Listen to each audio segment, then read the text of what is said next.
Hello everyone, Crytek just dropped probably the most interesting developer insight video about game mechanics.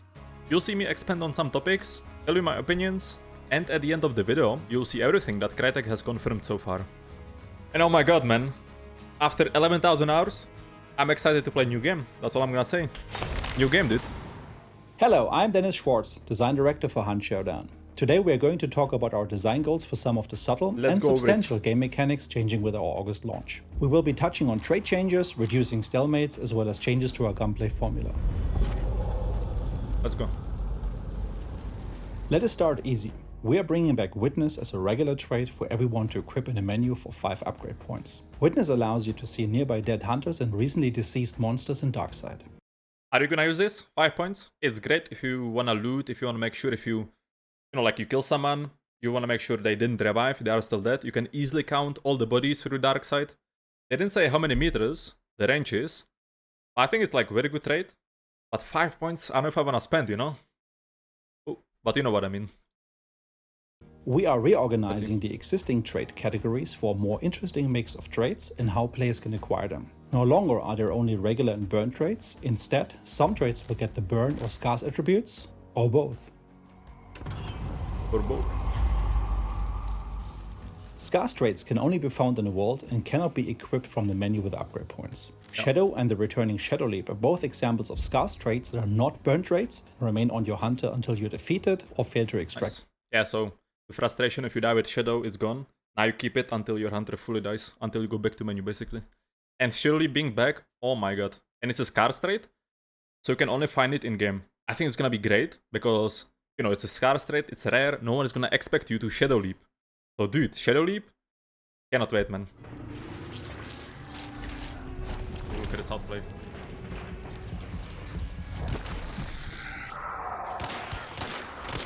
Oh, the outplay, man. Like, it was so fun. This is crazy trait. Safely. Shadow Leap has been adjusted to no longer work for leaping into meatheads as a balancing node. Most of our existing burn traits are now Basically, you see the menu. Both burn and scarce traits, keeping them consistent with how they worked so far. Rare to find and short-lived, being consumed after they fulfilled their special purpose. However, we have adjusted some of their stack sizes. For example, you can now only keep a single instance of Death Cheat on your hunter at a time. Whatever. While Remedy, Relentless and Rampage can still be held up to 3 times each. Didn't happen often. Now this one. This leads us to our first newly modified trait, Necromancer. Necromancer is now a single-use burn trait with a stack size of 1, which costs 4 upgrade points. Damn. It also no longer drains your health when attempting to revive a downed teammate. What does this mean for solo hunters? Solo hunters using Necromancer receive a single restoration of all their health chunks as they get back up, but they can only attempt to get up a single time as Necromancer is now burned on use. The cooldown for self-revive has been reduced slightly as a balancing step. What do you think about this? This mean for solo hunters? It's a definitely big nerf to trios, but there is the good part. It doesn't drain health. So when you necro your teammate, you can safely re-peek, you know? Like usually you necro teammate and you don't peek because you can get one tapped because you lose 25 HP, right? So it's 1 time use only. You can use it once per match. Unless you play trio, you free have it, then you can use it 3 times each. Using Necromancer receive a single restoration of all their health chunks as they get back up, but they can only attempt to get up a single time as Necromancer is now burned on you. So solo necro, it's only 1 times use, but once you revive, you're gonna get full banish, so you're gonna get full HP, okay?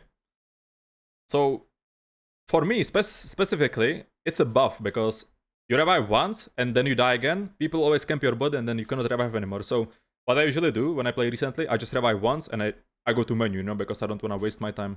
So this is like buff for me specifically, just, you know, revive once, go menu or clutch, you know, you get full HP. So it's like I would say slight buff to solos, but it also like removes the frustration of having to camp the body forever, right?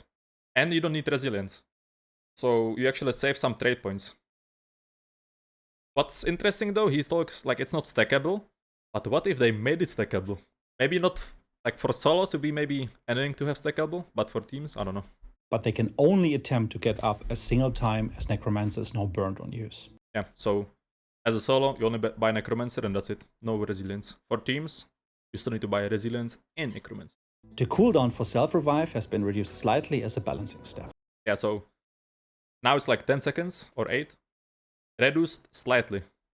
So probably like half the time maybe. That's good. I mean, it's gonna help with trading with enemy when you wanna revive fast. I think it's cool. I think it's cool. But yeah, less frustration with solos, I think. Because if you think about it, man, if solo can revive once with full HP, it's like fighting 2 players one by one, you know? And then once you kill him again, there is no way he can rest again. So it's basically, if you play trios, it's playing like trios against duo, but you fight them once by one. So if you think about it, I think it's nerf, but buff at the same time. Like, depends on your playstyle as a solo, right? I don't know. Yeah, big bars as well. Because you can only revive once. Small bars, big bars don't matter. Because if you have a big bar at the end, you lose it when dying, but when you revive, you get full banish. So, 3 big bars is coming back for meta for solo players. There we go, man. Actually, man. Great. Over the last year, we have introduced more ways for players to get back into the fight after being downed. These changes have had a positive impact. And also for a Necromancer, you can still find it in game. Let's say you die, you use it, it drops from mid-heads, right? So you can pick it up again from mid-heads and get another revive in game. But, I mean, it's rare. But you can find it, I guess. Overall, but have also introduced many points of frustration and contributed to stalemate situations. Having reflected on your feedback and the available data. One more thing, I just remember. There could be annoying point where you kill a solo, you burn him, and at the last HP bar, the soul will revive and get full HP banish, right? But they said they drastically increase the burning speed, so we need to see, I guess. They didn't say like how fast. But, you know, it could still make some people wait a bit more, and then... But, I mean, it's fine, I guess. Because it's full burn, he revives, you kill him, and then he cannot revive again, so... You know what I mean. You would need to wait like, I don't know how fast do you burn now, like 2 minutes to fully burn out? I mean, 1 minute on body, it's fine, I think. We're making adjustments to burning and revive mechanics to reduce stalemates and bring more decisive closure to player versus player fights. The previously mentioned adjustments to Necromancer sit at the heart of this change in direction and are complemented by a much faster burn rate to fully burn out a downed hunter. We appreciate much faster makes me think like twice as fast, you know, we'll see. And want to emphasize the play and counterplay of burning and choke effects. We now have choke bombs, beetles and bolts available for players for tactical use, but we are limiting the duration of choke clouds to half the previous duration. Yeah, I think it's great because too many people use chokes as like walls, you know, when you just block the entrances, then you have to wait. But also the same case is that, let's say there is a sniper trio, you kill one, you burn one, and they use choke beetle. You need to wait 2 minutes to burn again, you know, so... I think it's good. Just makes the game faster, less waiting, but you can still kind of use them for like blocking to revive or blocking entrance to cross or something, whatever. I think it's good, you know. 1 minute is cool. This is a deliberate change to reduce the 2 minutes of just waiting out the choke cloud before making the next counter move in the fight. We are aware of the controversy surrounding everything to do with reviving, restoring, burning, choking, and generally stalling out the player versus player fights. Our core philosophy here is to provide mechanics for capitalizing on the advantage of taking down 1 or 2 members of an opposing team, but still have room for clutch counterplay and tactics to get your own team back in the fight without dragging out into overly long waiting games. Yeah, so basically faster PvP, you know? Chokes are less, burning is faster, so you have to act fast. Like, yes, there is kind of insta-burn meta with flare guns and stuff, and with a faster burning, you're gonna lose HP faster. So I wonder, you know, how it's gonna change. It's gonna make the game faster in general, I think, for sure. And insta-burning is gonna be way more powerful. As always, we ask you to keep an open mind to the changes and look forward to seeing how loadouts, tactics, and fight times play out in a live environment, as well they could reduce the time limit as well as survey opinions collected as we go forward. These changes. Open mind. Moving on to gunplay topics, we are happy to announce that the centered crosshair will be available as the default setting for new players. A lowered crosshair option remains available for players who prefer or are more accustomed to that position. The lack of a centered crosshair has long been cited as a barrier to entry for players transitioning from other That's centered crosshair. Looks okay, I guess. Person shooters into Hunt. And with the August launch, it will now be available for them to consider trying Hunt again, as well as to more effective. It's gonna be a stream challenge, but I'm not gonna switch to centered because I'm used to the not centered. But I think it's great, you know. I've read the Steam reviews. So many people complain about Crosshair not being centered. But yeah, I guess they didn't find a way, or you know, there was no way it gives advantage. Or I don't know how it could affect gameplay, but I mean, it's great, you know. Many players that can't play or don't want to play because of it. And again, as Why well not, as you know? to more It's effectively onboard players joining us for the first time. This is the biggest change in August 15. I swear to God, man. We are applying a subtle drop to projectiles at longer distances. Bullet drop for weapons, man. No 300 meter click, headshot, you kill. Let's read. Okay. The faster the button is moving, the less it will drop. So Spitzer high velocity gets buff for a bullet drop, I guess. Compact ammo weighs the least and has the flattest curve, while long ammo weighs the most and will drop rapidly. So compact ammo has less drop at long distance than long ammo, okay? Interesting. Interesting. Winfield Marksman is gonna be meta, who knows? Faster custom ammo like Spitzer will drop less than basic. Okay, so maybe maybe if you play Mosin Sniper, you always want to take Spitzer if you snipe, right? Maybe. Based on ammo types. And here is the drop range. So that's where it starts dropping, yes? Yeah, that's where it starts dropping, okay? Distances based on. So for compact ammo pistol, 15 meters. After 15 meters, you'll notice like a drop. Anything else is here? No. Ammo types and weapon For packs is 10 meters. Okay. characteristics such as action Ranger 73, that's Winfield. 50 meters for Winfield. type and barrel lengths. At extreme ranges, players will 85 for Springfield. now require a bit more skill, judgment, and timing to land those perfect shots. The 15 for uppercut, man. 15! Dude, I mean, it makes sense, yeah. It's heavy bullet, it's pistol, so it's gonna drop actually so much more than even this pistol, right? But also, less damage, 123. Nice, nice. Dude, let me put in the clip in YouTube. My 200 meter uppercut headshot. It's gone, man. It's gone forever, I swear.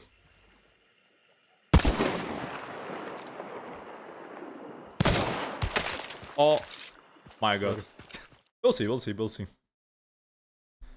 But 15 meters and long ammo bullets are heavier, so they drop more. So I can imagine it dropping so much. And they renamed the Winfield. It is what it is, man. While it becomes harder to hit the targeted range, we are also ensuring that any headshot will always be lethal at every range. Every headshot lethal at every range. So compact ammo silencers, 300 meter headshots if you can land with the drop. But also, what people forget, slugs.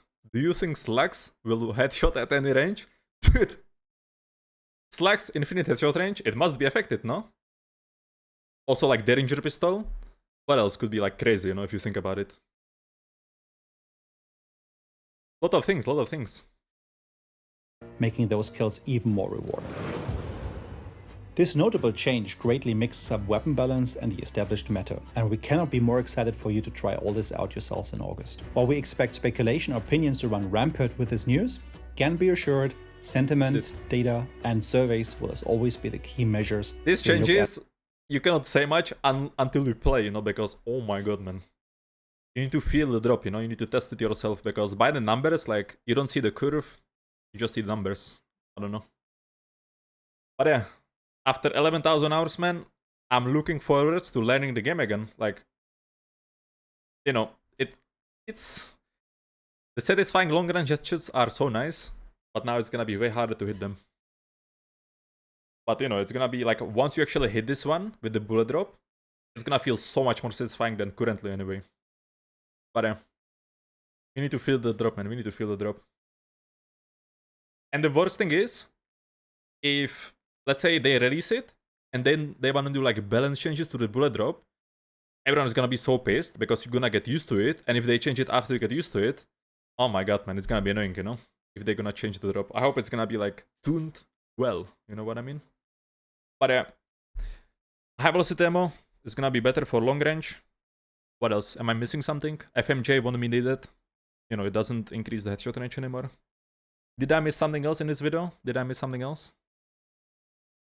But yeah, the game is definitely gonna be faster with the burning, with the choke. you will wanna fight more close range to avoid the drop range. So what I think is gonna be like less sniping and faster gameplay. Yes. In August. Give me While we updates, expect man. speculation or opinions to run rampant with this news, can be assured, sentiment, Go crazy, data, guys. and surveys will as always be the key measures we look at when considering the best course of action. We will be back soon Oh with more my topics God. around our big August launch. Follow Dude.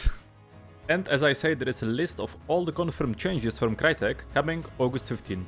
Let me know your opinion about the most recent changes, and if you see that I missed something from the list, let me know in the comments as well.